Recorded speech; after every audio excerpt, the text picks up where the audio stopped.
The experiment you will be taking part in today involves the perception of line length. Your task will be simply to look at the line here on the left and indicate which of the 3 lines on the right is equal to it in length.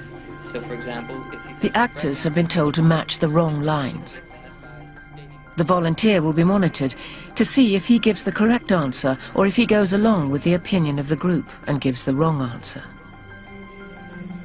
In the first test, the correct answer is 2. 1. 1. 1.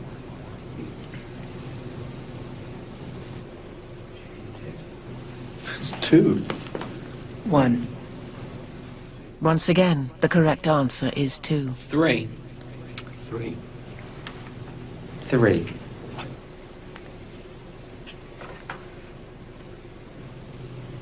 3.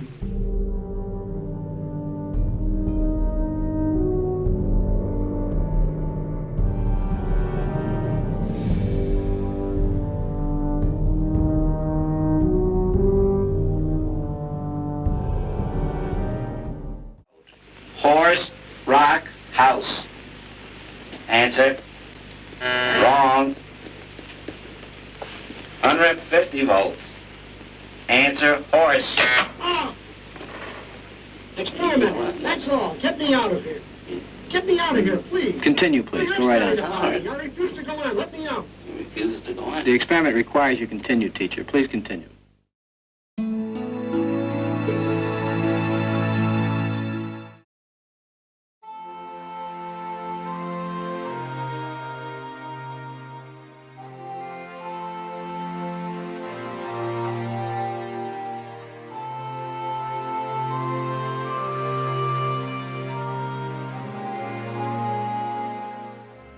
Yes? Okay. So I'm going to show you 2 videos. In the videos, the children are going to respond to a researcher's question, did you peek? So try to tell me which child is lying and which child is telling the truth. So here's child number 1. Are you ready? Did you peek? No. And this is child number 2. Did you peek? No. Okay. If you think child number 1 is lying, please raise your hand. And if you think child number 2 is lying, please raise your hand. Okay, so as a matter of fact, child number 1 is telling the truth. Child number 2 is lying.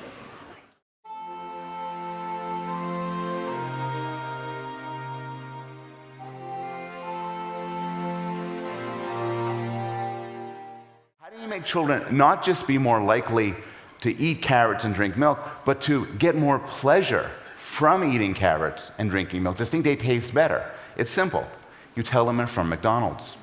They believe McDonald's food is tastier, and it leads them to experience it as tastier. How do you get adults to really enjoy wine? It's very simple. Pour it from an expensive bottle.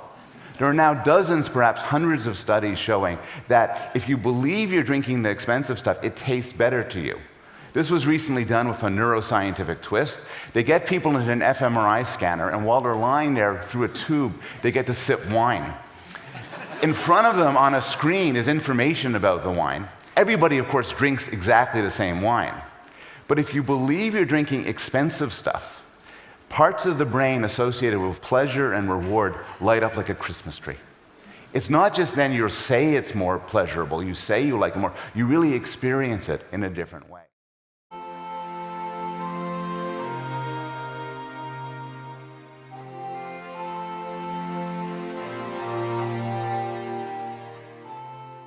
People believe that when we deal with physical attraction, we see somebody and we know immediately whether we like them or not, attracted or not. This is why we have these 4-minute dates. So I decided to do this experiment with people. I'll show you graphic images of people, not real people. The experiment was with people. I showed some people a picture of Tom and a picture of Jerry, and I said, who do you want to date, Tom or Jerry? But for half the people, I added an ugly version of Jerry. I took Photoshop and I made Jerry slightly less attractive. The other people, I added an ugly version of Tom. And the question was, will ugly Jerry and ugly Tom help their respective more attractive brothers? And the answer was absolutely yes. When ugly Jerry was around, Jerry was popular. When ugly Tom was around, Tom was popular. This, of course, has two very clear implications for life in general. If you ever go bar hopping, who do you want to take with you?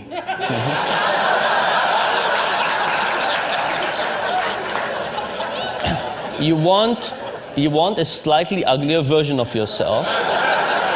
Similar, but slightly uglier. And the second point, of course, is that if somebody else invites you, you know how they think about you. Now you're getting it.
Studenten gaan leren hoe mensen over mensen nadenken.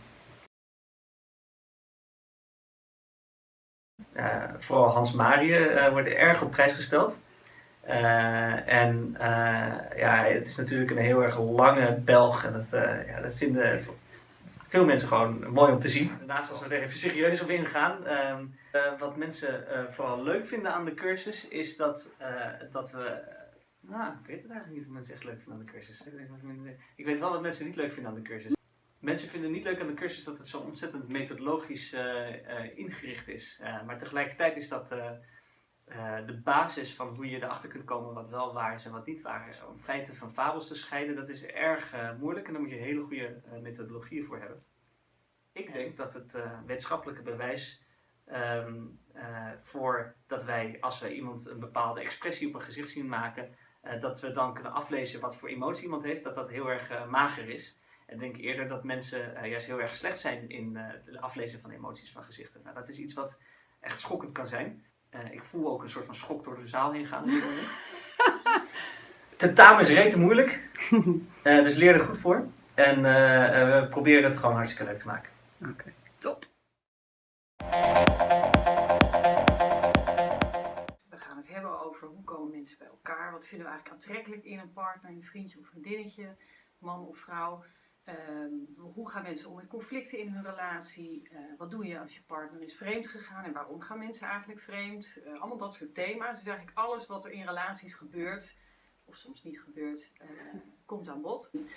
En mensen gaan dus ook leren, studenten gaan leren over hun eigen conflicthanteringsstijl en die van anderen en hoe je daar dan mee omgaat. Hoe het werkt en we kijken ook wel een beetje naar de maatschappelijke context. Want er zijn natuurlijk heel veel echtscheidingen en hoe kun je nou je relatie goed houden? Wat zorgt er nu voor dat mensen bij elkaar blijven of juist uit elkaar gaan? Het is een hartstikke leuke cursus, dat krijgen we ook heel vaak terug van studenten. Het zijn gewoon hele interessante onderwerpen. Het is wel een cursus met een strak schema, dus dat vinden sommige studenten weer wat minder. Echt ook als doel dat studenten ook een beetje nadenken over die maatschappelijke thema's, maar ze kunnen natuurlijk ook heel veel over zichzelf leren. Ik denk dat is nooit verkeerd om een cursus over relaties gehad te hebben in je leven. Heb je dat? Als het goed is, zijn inmiddels net de Amerikaanse presidentsverkiezingen afgelopen. Maar wat we in ieder geval gezien hebben in de afgelopen maanden is dat het gedrag van de twee kandidaten en ook de mensen, de Republikeinen en Democraten, dat het eigenlijk steeds meer polariseerde en steeds extremere dingen naar voren kwamen. En een groot deel daarvan, waarom mensen soms dingen doen die ze in 1-op-1 situaties nooit zouden doen, dat ze die opeens in groepssituaties wel doen, dat heeft alles te maken met groepsprocessen. Veel studenten vinden het bijwonen van de werkgroepen vinden ze heel raar, maar uiteindelijk wel vaak heel erg leerzaam. Een van de dingen die studenten zeker in eerste instantie niet zo leuk vinden, is dat ze in het diepe gegooid worden. Ze worden in een groep gezet met elkaar. Nu weten jullie het vast voor de komende lichting. En je mag eigenlijk min of meer zelf bepalen hoe je dingen aanpakt. En dat is iets nieuws. Veel belangrijker nog is dat ze in die werkgroepsessies, dat ze eigenlijk aan hun lijve ervaren wat groepsprocessen nou precies zijn. Dus ze krijgen inzicht in hun eigen functioneren in groepen.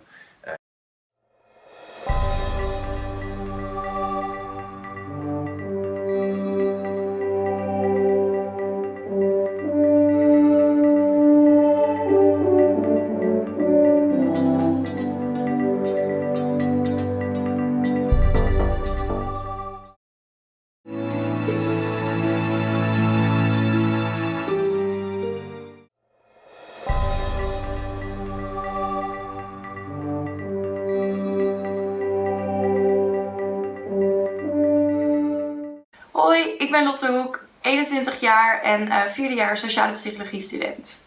Ik ben Marloes, ook 21 jaar, ook vierdejaars psychologie student. Wij studeren allebei sociale psychologie en wij zijn de organisatie van het Sociaal Psychologisch Activiteitenteam komend jaar. Omdat jij komend jaar sociale psychologie gaat studeren, krijg je maandelijks van ons een nieuwsbrief met hierin leuke vacatures en leuke feitjes over sociale psychologie. Daarnaast vertellen we iets over sociaal-psychologisch onderzoek en houden we jullie op de hoogte van de leukste sociaal-psychologische activiteiten binnen Utrecht. Daarnaast organiseren wij ook een paar keer per jaar een leuke activiteit voor jullie en je kunt hiervan op de hoogte blijven via onze Facebook.